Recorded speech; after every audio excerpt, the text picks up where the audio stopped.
Praise the lord. News the Bible / దేవుని మనసు ఛానల్కి మీ అందరినీ కూడా తిరిగి స్వాగతిస్తున్నాము. ఈ దినమున మిమ్మల్ని కలుసుకోవడం చాలా ఆనందంగా ఉంది.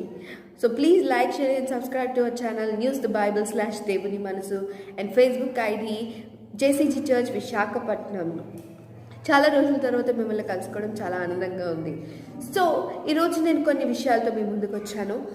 ఏంటంటే మనందరం కూడా లైట్ అనేది చూస్తుంటాం. లైట్ అంటే ఏమిటి? వెలుగు. వెలుగు అన్నది మనందరికీ తెలుసు. మనం వెలుగు లేకపోతే జీవించలేము. సూర్యుడు మనకు వెలుగునిస్తున్నాడు. మన ఇంట్లో ఎలక్ట్రిసిటీ ద్వారా ట్యూబ్ లైట్స్ అనేవి పెట్టుకొని మనం వెలుగుని ఉంచుతున్నాం. వెలుగు లేకపోతే చీకటిలో మనం జీవించలేము. ఈరోజు నువ్వు నేను చీకటిలో జీవిస్తున్నామా, వెలుగులో జీవిస్తున్నామా?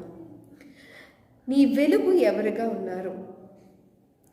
యోహాను సువార్త 1వ అధ్యాయంలో దేవుడు చెప్తున్నాడు, ఆ వెలుగు చీకటిలో ప్రకాశించుచుండెను, కానీ చీకటి దాన్ని గ్రహింపకుండెను. నువ్వు నేను చీకటిలో జీవిస్తున్నాం. ఈరోజు దేవుడు ఒక వెలుగుగా మీ ముందుకు వస్తున్నాడు. యేసుక్రీస్తు వారు దేవుడు తను చెప్పిన ప్రతి పనిని సంపూర్తి చేశాడు. ఆ పనిలోని దేవునిని ఒక వెలుగుగా జీవిస్తూ దేవుని కొరకు ముందుగా వెళ్ళాడు. దేవుని పనిలో నీవు కూడా ఒక వెలుగుగా జీవించాలని కోరుచు ఈ చిన్న మాటలు దేవుని దీవించును గాక. So please like, share and subscribe to our channel.